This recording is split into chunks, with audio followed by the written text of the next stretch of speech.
Un hombre regresó del exilio buscando limpiar el apellido que su padre había destruido. Pero en un salón de baile, bajo las luces de gas, sus ojos encontraron a la única mujer que jamás podría amar, la misma que guardaba el secreto que podría arruinarlo para siempre. Charleston, 1885. La edad dorada americana brillaba con falso oro sobre heridas que nunca sanaron. Don Alaric Bandom había regresado de Europa con los bolsillos llenos y el apellido vacío. Su padre lo había perdido todo: fortuna, reputación, honor. Ahora él volvía decidido a reconstruir lo que las mentiras y la codicia habían destruido. Pero una noche, en el salón La Estrella del Sur, vio algo que no debía ver, o mejor dicho, a alguien. Mirabel Houghton bailaba como si el escenario fuera suyo, como si cada movimiento contara una historia que solo ella conocía. Y cuando sus miradas se cruzaron, Alaric supo que acababa de encontrar su perdición, porque ella no era solo una bailarina. Era el fantasma del pasado que él intentaba enterrar. Antes de continuar con esta historia de secretos, redención y un amor imposible, te invito a que te suscribas al canal para no perderte ninguna de nuestras historias emocionantes. Y déjame un comentario diciéndome desde dónde nos estás viendo. Ahora sí, comencemos. La niebla del puerto de Charleston se enroscaba entre los mástiles de los barcos como serpientes de humo blanco. Don Alaric Bandom bajó del transatlántico con un baúl de cuero gastado y una determinación que pesaba más que cualquier equipaje. 32 años, 6 de ellos perdidos en Europa, huyendo de un escándalo que no había creado, pero que llevaba tatuado en el apellido. Su padre, Edmund Bandom, había sido un respetado comerciante de algodón hasta que una inversión fraudulenta en ferrocarriles fantasma lo dejó en bancarrota y con acusaciones de estafa que nunca se probaron, pero que tampoco se olvidaron. Murió 2 años después, con el corazón roto y el nombre arrastrado por el lodo de los rumores.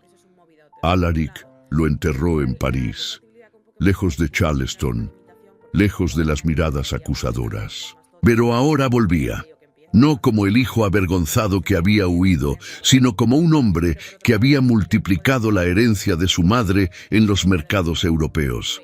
Dinero suficiente para comprar respeto, o al menos eso creía.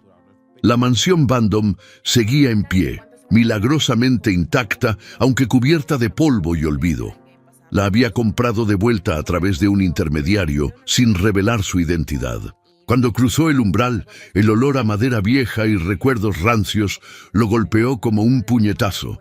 Aquí había crecido, aquí había visto a su padre desmoronarse, aquí empezaría de nuevo. Su único aliado en Charleston era Thomas Whitmore, un abogado que había sido amigo de su padre y que nunca dejó de creer en la inocencia de Edmund. Thomas lo recibió en su despacho con un abrazo fuerte y palabras más fuertes aún. La ciudad no te ha olvidado, Alaric, pero tampoco te ha perdonado. Vas a necesitar más que dinero para limpiar el nombre de tu padre. ¿Qué necesito entonces? Alianzas, matrimonio, presencia en sociedad. Necesitas que la alta sociedad de Charleston te vea como uno de ellos, no como el hijo del estafador. Alaric apretó los puños. No le gustaba la idea de jugar el juego social, pero sabía que Thomas tenía razón.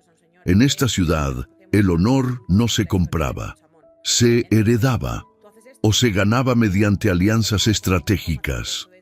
Thomas le entregó una invitación. Hay un evento esta noche en el salón La Estrella del Sur. Es el lugar donde la élite de Charleston se reúne. Si vas a empezar, empieza ahí. Alaric tomó la invitación. Terciopelo rojo, letras doradas. El tipo de lujo que antes le parecía natural y que ahora le resultaba casi obsceno. Pero no había marcha atrás. Esa noche se vistió con un traje de 3 piezas negro, impecable, europeo. Se miró al espejo. Alto, de 1,85 m, hombros anchos por años de esgrima en París, cabello castaño oscuro peinado hacia atrás, ojos verdes que su madre siempre describió como peligrosamente honestos.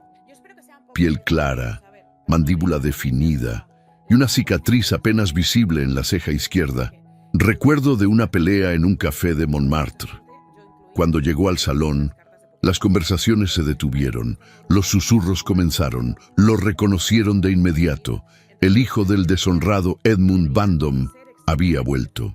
Alaric caminó con la cabeza en alto, ignorando las miradas. El salón era magnífico. Candelabros de cristal, paredes forradas de terciopelo, pisos de mármol que reflejaban la luz como espejos. La orquesta tocaba un vals de Strauss y entonces la vio. En el escenario pequeño al fondo del salón, una mujer bailaba. No era una bailarina común. No hacía los movimientos mecánicos y ensayados de las artistas contratadas para entretener. Bailaba como si estuviera contando un secreto que solo el viento podía escuchar. Mirabel Houghton. No sabía su nombre todavía, pero no podía apartar la mirada. Ella era diferente. 26 años, 1,68 m, delgada pero fuerte, con una elegancia natural que ninguna clase social podía enseñar. Cabello negro como tinta, recogido en un moño bajo con mechones rebeldes que le acariciaban el cuello. Ojos color avellana, grandes, profundos, con un brillo que parecía saber demasiado. Piel morena clara, suave, luminosa bajo las luces de gas. Vestía un traje de baile color verde esmeralda, sencillo pero perfectamente ajustado, que se movía con ella como una segunda piel. Cuando terminó de bailar, el salón estalló en aplausos. Pero ella no sonrió. Solo hizo una reverencia breve, casi distante, y desapareció detrás de un cortinado.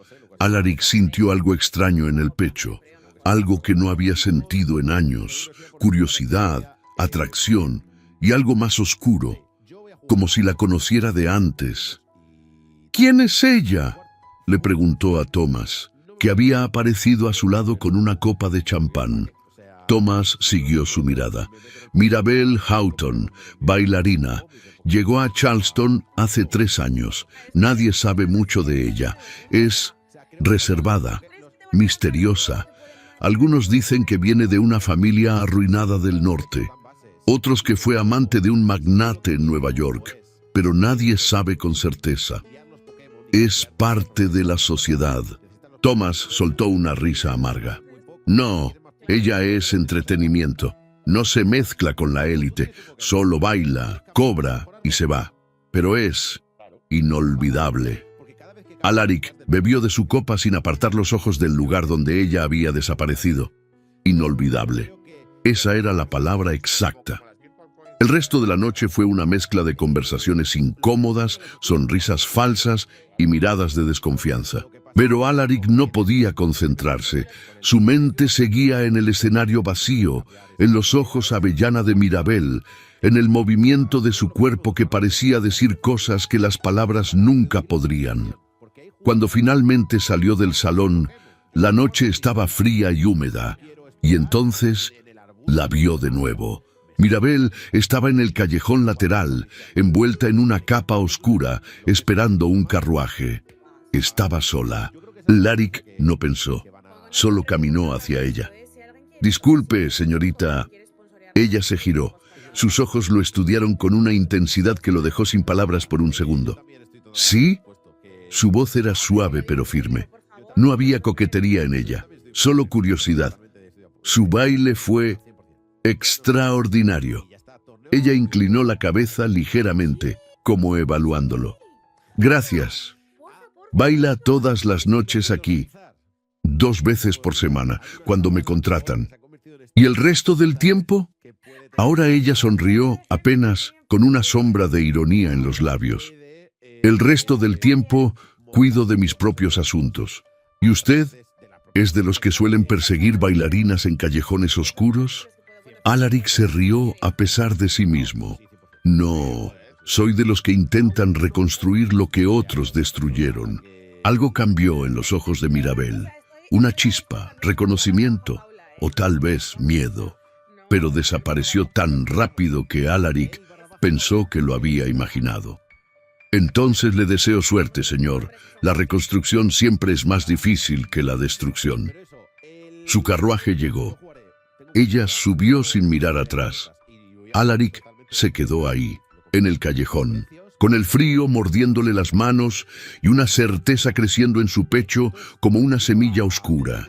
Esa mujer sabía algo sobre él, algo sobre su pasado, y él no descansaría hasta descubrir qué. Alaric no durmió esa noche. Se quedó en su estudio, rodeado de documentos viejos, contratos, cartas que su padre había dejado. Buscaba algo, cualquier cosa que explicara la sensación de familiaridad que había sentido al ver a Mirabel.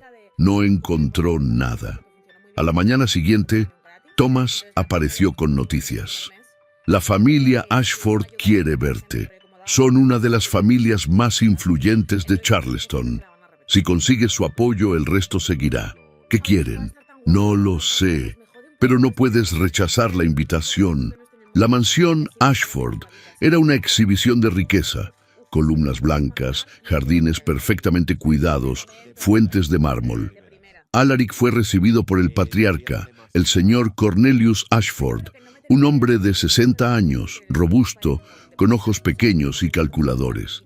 Señor Bandom, es un placer finalmente conocerlo. He oído mucho sobre su éxito en Europa. Nada que no haya sido ganado con trabajo honesto. Señor Ashford. Cornelius sonrió, pero fue una sonrisa que no llegó a sus ojos. Me alegra oírlo. Sabe, su padre y yo teníamos negocios juntos, antes del incidente. Alaric se tensó. Mi padre fue víctima de un fraude. Nunca fue culpable de nada. Claro, pero el mundo no siempre se preocupa por la verdad, ¿no es así? Se preocupa por las apariencias. Alaric entendió de inmediato. Esto no era una bienvenida, era una prueba, o peor, una trampa. ¿Qué es lo que quiere, señor Ashford? El viejo se reclinó en su silla. Tengo una hija, Verónica, 24 años, hermosa, educada, de excelente familia. Está en edad de casarse y creo que un matrimonio entre ustedes dos sería beneficioso para ambas familias. Alaric sintió que el aire se volvía pesado. Esto era lo que Thomas había advertido. Alianzas, matrimonio, la forma en que Charleston reconstruía reputaciones. No conozco a su hija. La conocerás, cenarás con nosotros el viernes y luego decidirás. No era una invitación, era una orden. Alaric salió de la mansión Ashford con un peso en el estómago. No quería casarse, y mucho menos con una mujer que ni siquiera conocía. Pero ¿qué opción tenía? Esa noche volvió al salón la Estrella del Sur. Sabía que era absurdo, pero necesitaba verla de nuevo. Necesitaba entender qué era lo que lo atraía tanto de Mirabel Houghton. Ella estaba ahí, como 2 noches antes, bailando con esa mezcla de gracia y melancolía que parecía única en ella. Cuando terminó, Alaric la esperó afuera. Esta vez, ella no pareció sorprendida. Señor Bandom, 2 veces en una semana.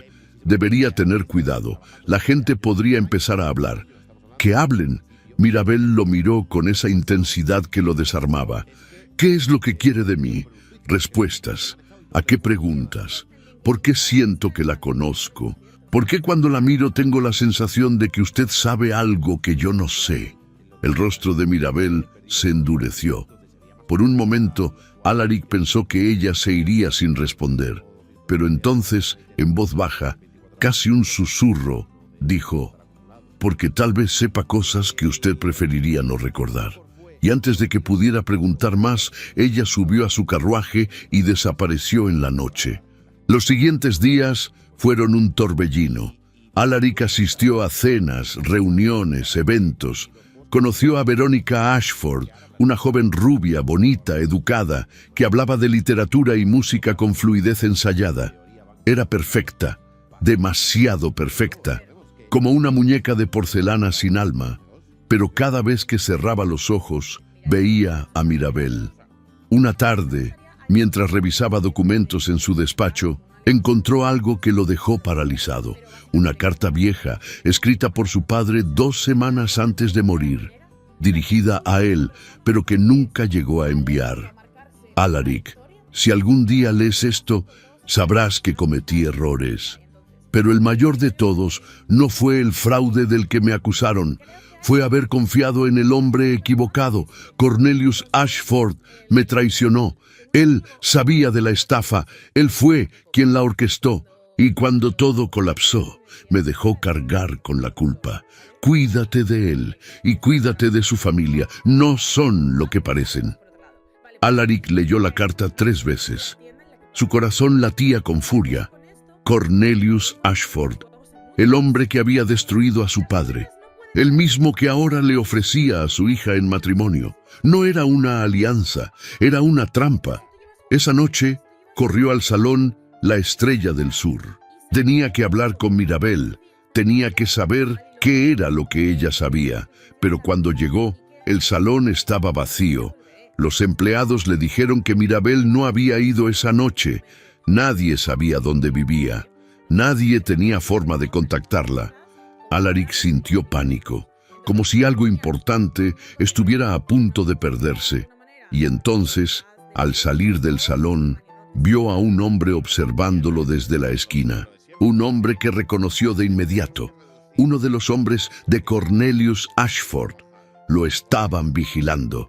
La trampa se estaba cerrando, y Mirabel Houghton era la única persona que parecía conocer la verdad. Alaric pasó 3 días buscando a Mirabel. Preguntó en teatros, salones, tiendas. Nadie sabía nada, o nadie quería decir nada.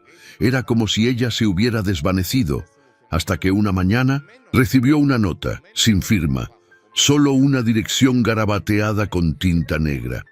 Si quiere respuestas, venga solo. Calle Laurel, número 234. Alaric fue esa misma tarde. La dirección lo llevó a un vecindario modesto, lejos del brillo de la alta sociedad. Casas pequeñas, jardines sencillos, gente trabajadora. Tocó la puerta del número 234. Mirabel abrió. Llevaba un vestido sencillo de algodón azul claro, sin corsé, con el cabello suelto cayendo sobre sus hombros. Se veía más joven, más vulnerable. «Pasa, rápido». Alaric entró. La casa era pequeña pero cuidada. Muebles modestos, libros apilados en una mesa, un piano viejo en la esquina. «¿Por qué me citaste aquí?», preguntó Alaric. Mirabel cerró la puerta y lo miró con una mezcla de miedo y determinación. «Porque necesitas saber la verdad antes de que sea demasiado tarde». «¿Qué verdad?». Ella respiró hondo. «Conozco a tu padre. Conocía a Edmund Bandom». El mundo de Alaric se detuvo. «¿Cómo?». «Mi padre trabajó para el tuyo. Era contador. Se encargaba de los libros, de las cuentas. Cuando el escándalo del ferrocarril estalló, mi padre fue uno de los acusados. Dijeron que él y tu padre habían falsificado documentos. Mi padre fue a prisión. Murió ahí 2 años después». Alaric sintió que el suelo se abría bajo sus pies. «No, mi padre no era culpable. Él fue traicionado por Cornelius Ashford». «Lo sé», dijo Mirabel, con lágrimas brillando en sus ojos. «Mi padre me lo dijo antes de morir. Me contó toda la verdad. Cornelius Ashford orquestó todo el fraude. Usó a tu padre y al mío como chivos expiatorios. Y cuando todo colapsó, los dejó cargar con la culpa mientras él se quedaba con las ganancias». Alaric se sentó abrumado. «¿Por qué no dijiste nada? ¿Por qué no denunciaste a Ashford?». «¿Con qué pruebas?», respondió Mirabel con amargura. «Mi padre era un simple contador. Nadie le habría creído. Y para cuando murió, yo era una niña de 16 años, sin familia, sin dinero, sin nombre. ¿Crees que alguien me habría escuchado? ¿Y por qué estás aquí? Porque en Charleston. Mirabel se limpió las lágrimas. Vine buscando justicia, vine buscando pruebas. He estado trabajando en el Salón La Estrella del Sur, porque Cornelius Ashford es uno de los principales inversores. He estado observando, escuchando, esperando. Y entonces, apareciste tú. Alaric la miró. ¿Y qué sientes cuando me ves? ¿Odio? ¿Rabia? Tu padre murió por culpa del escándalo que arruinó al mío. Mirabel negó con la cabeza. No odio. Tu padre no tuvo la culpa. Y tú tampoco. Pero sí siento miedo. Porque si Cornelius descubre que estoy aquí, que sé la verdad, me destruirá, como destruyó a nuestros padres. Alaric se acercó a ella. Entonces trabajemos juntos. Tú tienes información, yo tengo recursos. Podemos exponer a Ashford, podemos limpiar el nombre de nuestros padres. Mirabel lo miró con esos ojos avellana que lo habían cautivado desde el principio. ¿Por qué harías esto por mí? Apenas me conoces. Porque nuestros padres merecen justicia y porque... Alaric hizo una pausa. Porque desde que te vi, no he podido dejar de pensar en ti. El silencio entre ellos se llenó de electricidad. Mirabel dio un paso hacia él. Esto es peligroso, Alaric. Si nos ven juntos, si Ashford sospecha algo, no me importa.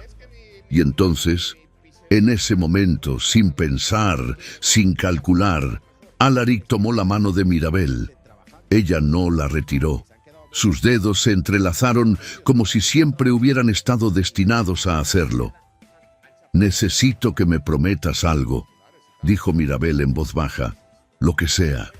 Si esto sale mal, si todo se derrumba, prométeme que te salvarás. Que no cargarás con mi culpa, como nuestros padres cargaron con las de Ashford. Alaric apretó su mano.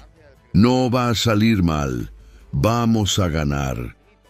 Pero en el fondo, ambos sabían que estaban jugando un juego peligroso y que Cornelius Ashford no era un hombre que perdonaba.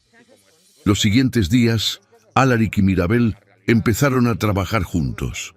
Ella le mostró notas, conversaciones que había escuchado, nombres de personas que Ashford había estafado en el pasado. Alaric usó sus contactos en Europa para rastrear documentos bancarios, transferencias sospechosas. Se veían en secreto, en parques vacíos al amanecer, en cafés alejados del centro, en la casa de Mirabel, cuando la noche caía y las calles se vaciaban. Y con cada encuentro, la atracción entre ellos crecía.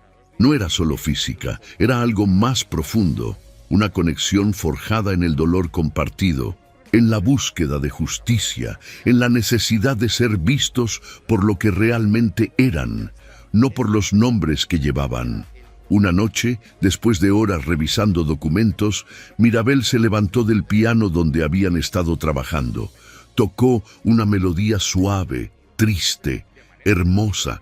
Mi madre me enseñó esta canción, dijo, sin dejar de tocar. Antes de morir, decía que la música era la única verdad que nunca podía ser robada. Alaric se acercó. Se sentó junto a ella en el banco del piano. Sus hombros se tocaron. El calor entre ellos era palpable. Mirabel. Ella dejó de tocar. Se giró hacia él. Sus rostros estaban a centímetros de distancia. No deberíamos, susurró ella. Lo sé, pero ninguno de los dos se apartó. Y entonces, bajo la luz tenue de las velas, con el mundo durmiéndose afuera, Alaric y Mirabel se besaron. Un beso lento, profundo, lleno de todo lo que no podían decir con palabras. Un beso que sabía a peligro y a esperanza, a partes iguales. Cuando se separaron, Mirabel tenía lágrimas en los ojos. Esto nos va a destruir. Alaric le acarició el rostro. O nos va a salvar. Pero en la oscuridad de Charleston, lejos de ellos, Cornelius Ashford estaba empezando a sospechar. y las sospechas de un hombre poderoso siempre terminaban en sangre. Todo cambió una tarde de jueves. Alaric había sido invitado a una cena en la mansión Ashford, una cena de negocios, según Cornelius. Alaric aceptó, sabiendo que era una oportunidad de observar más de cerca al hombre que había destruido a su padre. Mirabel le había advertido: «Ten cuidado, Ashford no hace nada sin razón. Si te invita es porque está planeando algo». Alaric llegó puntual. La cena era lujosa: 6 platos, vinos caros, conversación superficial. Verónica Ashford estaba ahí, sonriente, vestida con un traje de seda rosa pálido. Cornelius presidía la mesa con la confianza de un rey, y entonces, entre el tercer y cuarto plato, Cornelius dejó caer la bomba.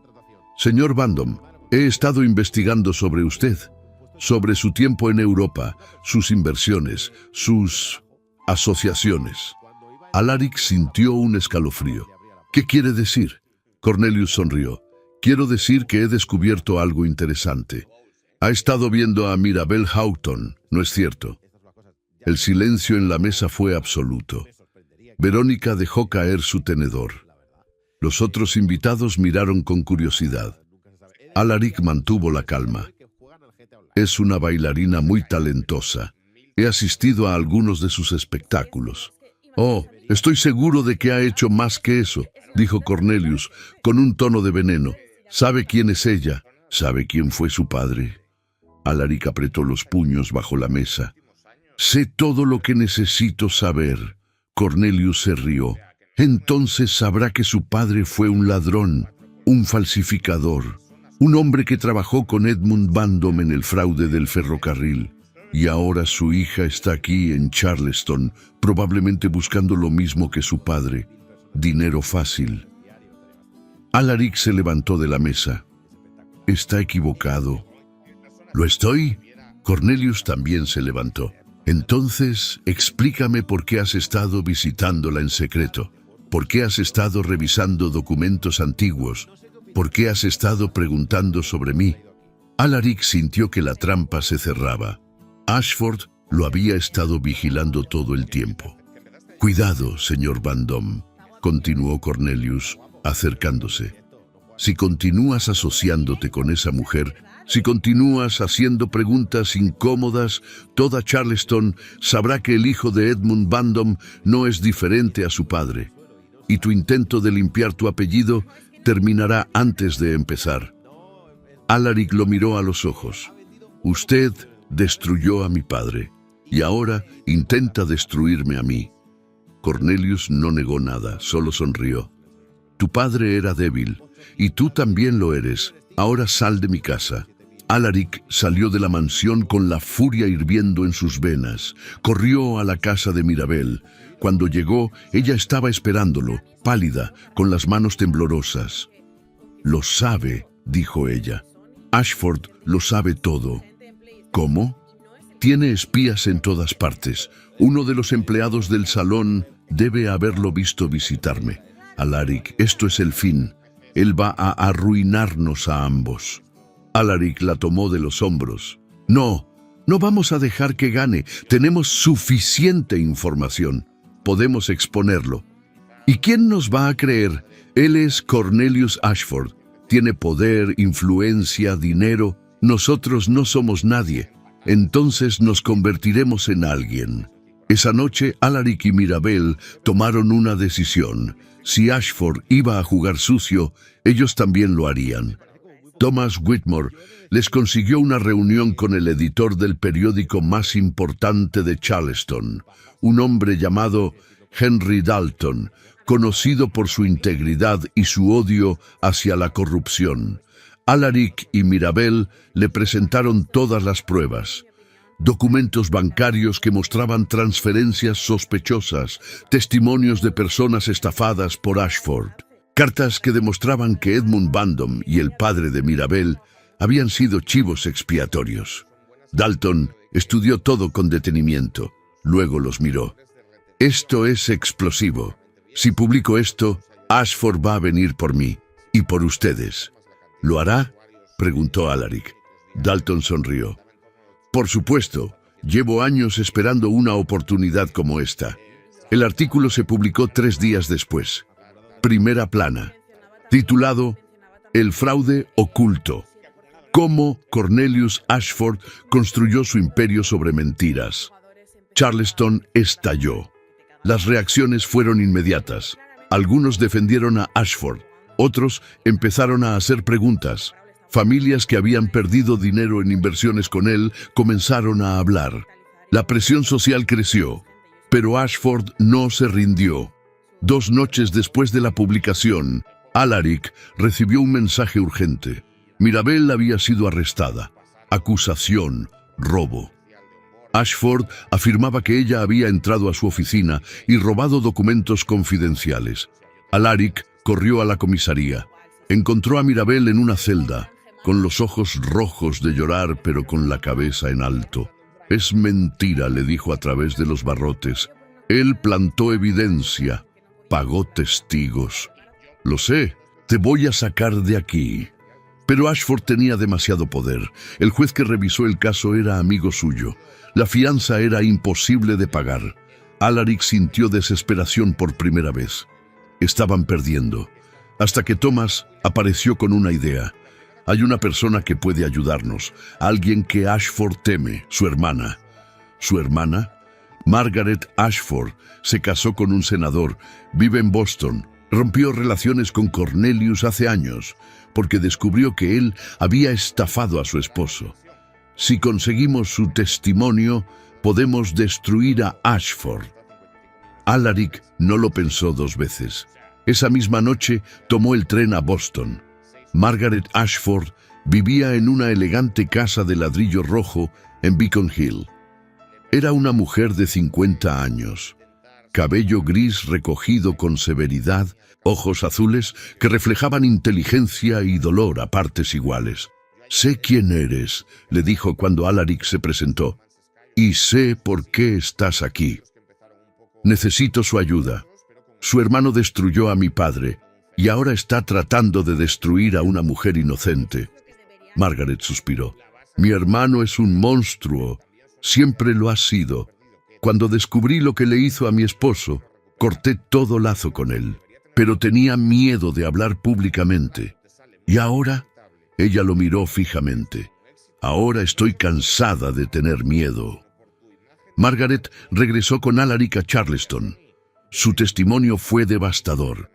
Reveló ante el juez, ante la prensa, ante toda la ciudad, cómo Cornelius había construido su fortuna mediante fraudes, extorsiones y traiciones. Cómo había usado a hombres inocentes como Edmund Bandom y el padre de Mirabel como pantallas para sus crímenes. Las pruebas eran irrefutables. Los cargos contra Mirabel fueron retirados y una investigación oficial fue abierta contra Cornelius Ashford. 3 semanas después, Cornelius fue arrestado. Sus propiedades fueron embargadas. Su imperio de mentiras colapsó como un castillo de naipes. La noche en que Mirabel salió de la cárcel, Alaric la esperaba afuera. Ella corrió hacia él y se abrazaron bajo la lluvia que comenzaba a caer. «Lo logramos», susurró ella, con lágrimas mezclándose con el agua. «Lo logramos», repitió Alaric, besando su frente. Pero ambos sabían que la batalla apenas estaba terminando. Ahora venía la parte más difícil, reconstruir sus vidas y hacerlo juntos. 6 meses después del arresto de Cornelius Ashford, Charleston había cambiado, o al menos la percepción de ciertas verdades había cambiado. El nombre de Edmund Bandom fue públicamente rehabilitado. El periódico de Henry Dalton publicó una serie de artículos restaurando su honor, reconociendo que había sido víctima de una conspiración. Lo mismo sucedió con el padre de Mirabel, cuya memoria fue limpiada de toda acusación. Alaric finalmente pudo respirar. El peso que había cargado durante años, el peso del apellido manchado, se había levantado. Pero esa liberación vino con un precio, la soledad de la victoria. porque ahora que su nombre estaba limpio, la sociedad de Charleston volvía a abrir sus puertas. Y con esas puertas venían expectativas. Mirabel dejó de bailar en el salón La Estrella del Sur. No porque no quisiera, sino porque ya no necesitaba esconderse. Con el dinero que Alaric había recuperado de las propiedades embargadas de Ashford, ella pudo comprar una pequeña escuela de danza, un lugar donde enseñaba a niñas de familias trabajadoras, donde la danza no era entretenimiento para ricos, sino arte para todos. Alaric la visitaba todos los días. A veces se sentaba en la esquina del salón y la observaba enseñar. La forma en que se movía, la paciencia con la que corregía a las niñas, la sonrisa genuina que iluminaba su rostro cuando una alumna lograba un paso difícil. Todo en ella lo fascinaba. Una tarde, después de que la última alumna se fuera, Mirabel se sentó junto a él en el banco de madera. «¿En qué piensas?», preguntó ella. «En lo absurdo que es todo esto», respondió Alaric. «Pasamos meses luchando por la verdad. Y ahora que la tenemos, no sé qué hacer con ella». Mirabel tomó su mano. «Hacemos lo que nuestros padres no pudieron. Vivimos. ¿Es suficiente? Tiene que serlo». Pero Alaric sabía que había algo más que no habían hablado, algo que flotaba entre ellos, como una sombra incómoda, su futuro juntos. La sociedad de Charleston aceptaba que Alaric hubiera limpiado su nombre, incluso aceptaba que Mirabel hubiera sido reivindicada. Pero, ¿aceptarían que se casaran? Que un hombre de la alta sociedad, heredero de una fortuna recuperada, se uniera a una bailarina, hija de un contador muerto en prisión. La respuesta llegó más rápido de lo esperado. Thomas Whitmore apareció una mañana en la mansión Bandom con un rostro serio. «Hay rumores, Alaric, sobre ti y Mirabel. Que hablen. No es tan simple. Algunas familias influyentes están diciendo que si te casas con ella, perderás el respeto que acabas de ganar. Dicen que sería una mancha en el apellido Bandom». Alaric sintió la furia volver. «Mi apellido fue manchado por mentiras y traición. Casarme con la mujer que amo no puede ser peor que eso». Thomas lo miró con algo parecido a la admiración. «Entonces estás decidido». «Completamente». Esa noche, Alaric fue a la escuela de danza. Esperó a que Mirabel terminara. Cuando salieron, caminaron por las calles vacías de Charleston, bajo un cielo lleno de estrellas. «Mirabel, hay algo que necesito preguntarte». Ella se detuvo. Lo miró con esos ojos avellana que lo habían cautivado desde el principio. «Sé lo que vas a decir, y la respuesta es no». Alaric parpadeó, confundido. «¿No? No puedes pedirme que me case contigo, no cuando sé lo que te costará, no cuando sé que tu nombre, que tanto luchaste por limpiar, será cuestionado de nuevo». «No me importa». «A mí sí», dijo Mirabel con lágrimas en los ojos. «Te amo, Alaric. Te amo más de lo que pensé que podría amar a alguien. Pero no puedo ser la razón por la que pierdas todo lo que has ganado». Alaric la tomó de las manos. «Escúchame, he pasado años persiguiendo el respeto de gente que no me conoce. He vivido bajo el peso de un apellido que otros ensuciaron. He cargado con vergüenza que no era mía, y ahora finalmente sé quién soy. Y lo que soy es un hombre que te ama, un hombre que quiere construir una vida contigo. Si eso significa que algunas familias nos den la espalda, que así sea. Prefiero vivir con tu amor que con su aprobación». Mirabel lloró, no de tristeza, sino de algo más profundo. Alivio, esperanza, amor. «¿Estás seguro?» «Nunca he estado más seguro de nada». Y ahí, en medio de una calle vacía de Charleston, bajo las estrellas que habían sido testigos de tanto dolor, Alaric se arrodilló. «Mirabel Houghton, ¿me harías el honor de ser mi esposa?». Ella lo levantó. Lo besó con una intensidad que contenía años de soledad, de dolor, de lucha, y cuando se separaron, susurró: «Sí». La boda fue pequeña. No hubo una gran ceremonia en una iglesia lujosa. No hubo cientos de invitados ni listas interminables de la alta sociedad. Fue en el jardín de la mansión Bandom, al atardecer, con solo las personas que realmente importaban: Thomas Whitmore, Margaret Ashford, Henry Dalton y las alumnas de la escuela de danza de Mirabel. Mirabel llevaba un vestido sencillo de encaje blanco, con flores silvestres en el cabello. Alaric llevaba un traje negro, sin adornos innecesarios, y cuando el juez de paz los declaró marido y mujer, el mundo pareció detenerse por un segundo. No hubo aplausos de la alta sociedad, no hubo reconocimiento de las familias influyentes, pero hubo algo más valioso: verdad, amor, justicia. Y mientras bailaban su primer baile como esposos, con una melodía suave tocada en el piano viejo de Mirabel, Alaric supo que habían ganado. No contra Cornelius Ashford, sino contra un sistema que intentaba dictar quién merecía amor, quién merecía respeto, quién merecía una segunda oportunidad. Los meses que siguieron no fueron fáciles. Algunas puertas se cerraron, algunas invitaciones dejaron de llegar, pero otras se abrieron. Familias que habían sido víctimas de Ashford empezaron a buscar a Alaric, no por su apellido, sino por su integridad. Jóvenes mujeres empezaron a llenar la escuela de Mirabel, buscando no solo aprender a bailar, sino encontrar un lugar donde pudieran ser ellas mismas.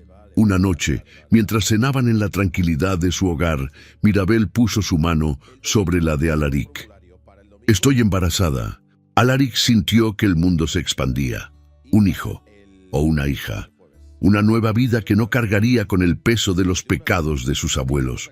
Una vida que comenzaría limpia. «¿Cómo te sientes?», preguntó él. Mirabel sonrió, asustada, emocionada, esperanzada, igual que yo. Y mientras la luz de las velas iluminaba sus rostros, ambos supieron que habían encontrado lo que sus padres nunca pudieron. Paz, no la paz de la victoria fácil, sino la paz que viene después de la tormenta. La paz de saber que a pesar de todo, el amor había ganado, y que ese amor construiría un futuro mejor. Antes de despedirnos de esta parte de la historia, quiero invitarte a que te suscribas al canal para no perderte más historias emocionantes como esta, porque aunque la batalla de Alaric y Mirabel ha terminado, su historia aún tiene un último capítulo por contar, 15 años después. La mansión Bandom había cambiado. Ya no era el monumento silencioso a la vergüenza que Alaric había encontrado al regresar de Europa. Ahora era un hogar. Las paredes resonaban con risas. Los jardines estaban llenos de flores que Mirabel plantaba cada primavera.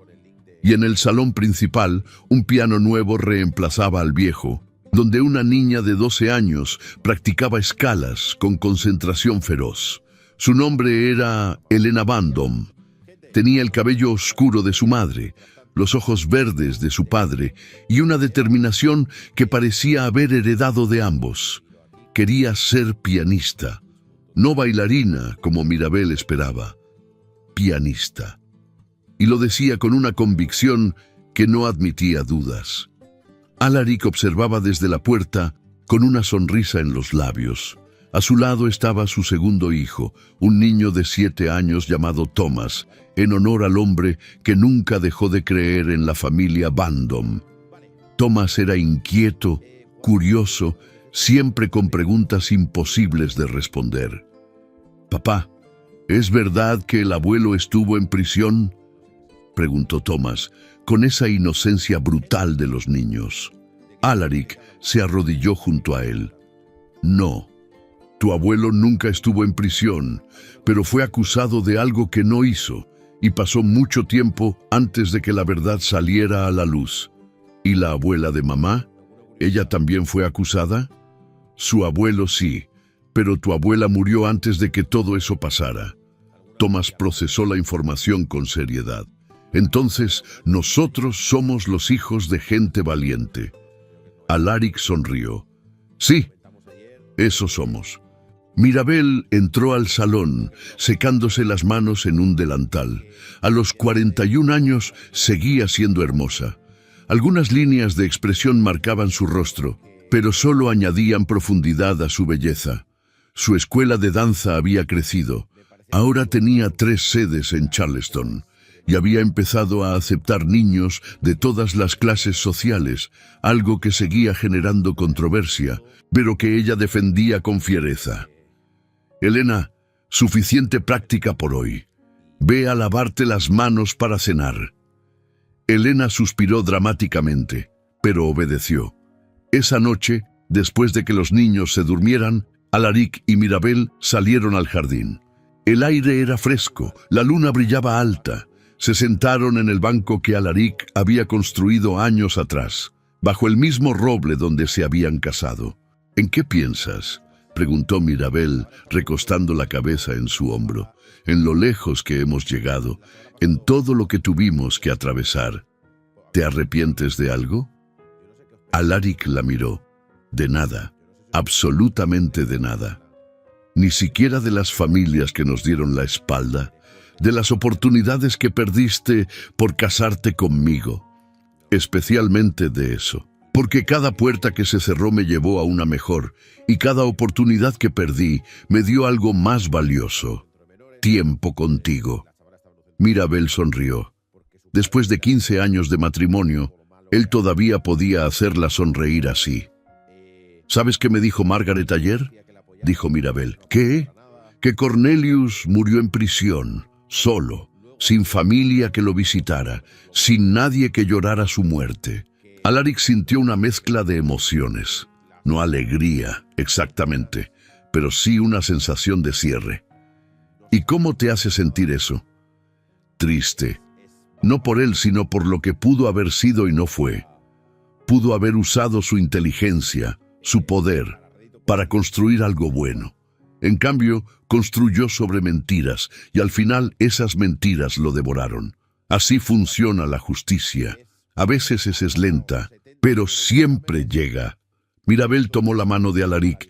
Prométeme algo, lo que sea. Prométeme que nuestros hijos nunca tendrán que cargar con el peso que nosotros cargamos, que nunca tendrán que limpiar un apellido manchado por otros, que su única responsabilidad será vivir con integridad. Te lo prometo. Y mientras la noche los envolvía, mientras el mundo seguía girando con sus injusticias y sus batallas, Alaric y Mirabel encontraron algo que muy pocos encuentran: paz verdadera.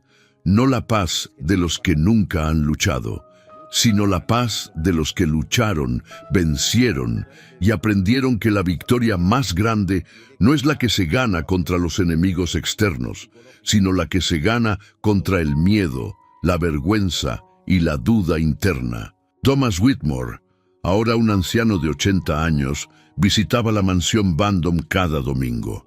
Le encantaba sentarse con Elena y Thomas, contándoles historias de su abuelo Edmund, de los viejos tiempos de Charleston, de cómo la ciudad había cambiado. Tu padre, le decía a Elena, es el hombre más valiente que conozco, no porque haya peleado en guerras o enfrentado peligros físicos, sino porque tuvo el coraje de amar sin pedir permiso. Elena no entendía completamente, pero guardaba esas palabras en su corazón. Y cuando años después, siendo ya una joven de 20 años, Elena Bandom se enamoró de un músico callejero sin nombre ni fortuna, recordó las palabras de Thomas y siguió el ejemplo de sus padres, porque el legado de Alaric y Mirabel no fue la mansión restaurada, ni la fortuna recuperada, ni siquiera el apellido limpiado. Su legado fue enseñar que el amor verdadero, el amor valiente, el amor que desafía las convenciones y enfrenta las consecuencias, siempre vale la pena. Y ese legado atravesó generaciones. Charleston nunca olvidó la historia de Alaric Bandom y Mirabel Houghton. No la recordaron como un escándalo, como algunos esperaban. La recordaron como una historia de redención, de dos personas que se negaron a ser definidas por los pecados de sus padres, de dos personas que eligieron el amor sobre la conveniencia, la verdad sobre la mentira cómoda. Y cada vez que alguien en Charleston hablaba de honor, de justicia, de valentía, inevitablemente alguien mencionaba sus nombres, no como advertencia, sino como inspiración. La historia de Alaric y Mirabel nos enseña que el verdadero valor no se encuentra en los apellidos heredados ni en las fortunas acumuladas. Se encuentra en la valentía de enfrentar la verdad, sin importar cuán dolorosa sea. Se encuentra en la decisión de amar sin pedir permiso a una sociedad que nunca estará completamente satisfecha. Porque la vida no se mide por las puertas que se abren, sino por las que tenemos el coraje de atravesar, aunque todos nos digan que permanecen cerradas. La redención nunca es un camino fácil. Exige sacrificio, integridad y la voluntad de mantenerse firme cuando el mundo entero parece estar en tu contra. Pero al final, cuando miras hacia atrás y ves todo lo que has construido sobre los escombros del pasado, entiendes que cada batalla valió la pena, que cada lágrima derramada regó las semillas de un futuro mejor, y que el amor verdadero y valiente, siempre tiene la última palabra. Siempre, Padre Celestial, hoy elevamos nuestros corazones en gratitud por aquellos que enfrentaron la oscuridad con la luz de la verdad, por quienes cargaron con el peso de acusaciones injustas y encontraron la fuerza para seguir adelante. Bendice a los que luchan por la justicia cuando el mundo prefiere el silencio cómodo. Fortalece a los que aman con valentía cuando la sociedad exige conformidad. Ayúdanos a recordar que nuestro valor no está determinado por los errores de otros, sino por la integridad de nuestras propias acciones. Que podamos ser instrumentos de redención en un mundo que a menudo prefiere la condena. Que nuestras vidas reflejen la esperanza de que el pasado no define el futuro, y que cada nuevo día es una oportunidad para construir algo hermoso sobre las ruinas de ayer. Guíanos con tu sabiduría, sosténnos con tu amor y recuérdanos que la verdad, aunque tarde, siempre prevalece. Amén. Te invito a que te suscribas al canal para no perderte ninguna otra historia emocionante que tenemos preparada para ti. Porque cada historia que compartimos aquí es un recordatorio de que el amor, la valentía y la justicia siempre encuentran el camino hacia la luz. Te lo dejo aquí, ¿vale? Ahí lo tienes. Vale. ¿Cuándo promo de implantación de césped en la zona pericabezal? ¿Qué es la zona pericabezal? ¿Qué es la zona pericabezal? No sé qué es eso. Gente, ¿de qué hablamos? ¿Qué noticias tenéis por ahí que queréis comentar? ¿Qué queréis comentar, gente? ¿Alguna cosita que queréis comentar?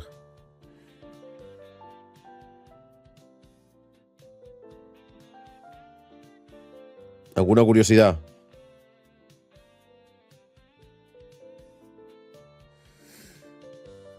¿Alguna cosilla? ¿Algún tema?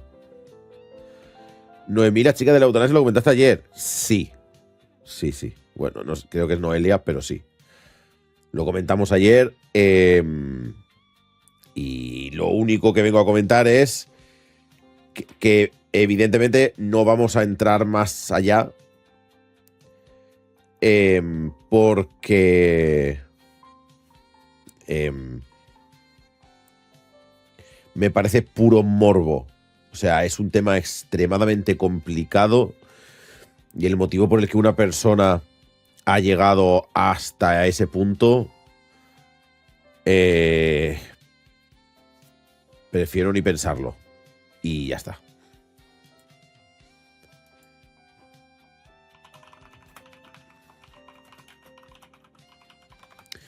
Prefiero ni pensarlo. La chavala estaba muy mal. La chavala estaba con un dolor crónico del que no se podía medicar. No hay mucho más. O sea, la chavala estaba con un dolor crónico, la chavala estuvo... La chavala ha pasado 200 millones de exámenes. A ver si os pensáis... Yo no sé qué os pensáis que es esto. Yo no sé si os pensáis que la eutanasia es en plan... Hola, me quiero eutanasiar. Sí, por supuesto. Aquí tiene cortesía del perro Sánchez. No. No. Y luego gente que... resulta que la chavala estaba en un centro de menores. La chavala estaba en un centro de menores porque su padre era de todo lo malo que había. Era un ludópata y un alcohólico. El padre luego decía que la apoyaba, pero el padre no aparecía para nada. Luego ha habido partidos políticos, como por ejemplo Vox, diciendo que lo que le hicieron es los que la asaltaron fueron menas, cuando no se sabe absolutamente nada. Es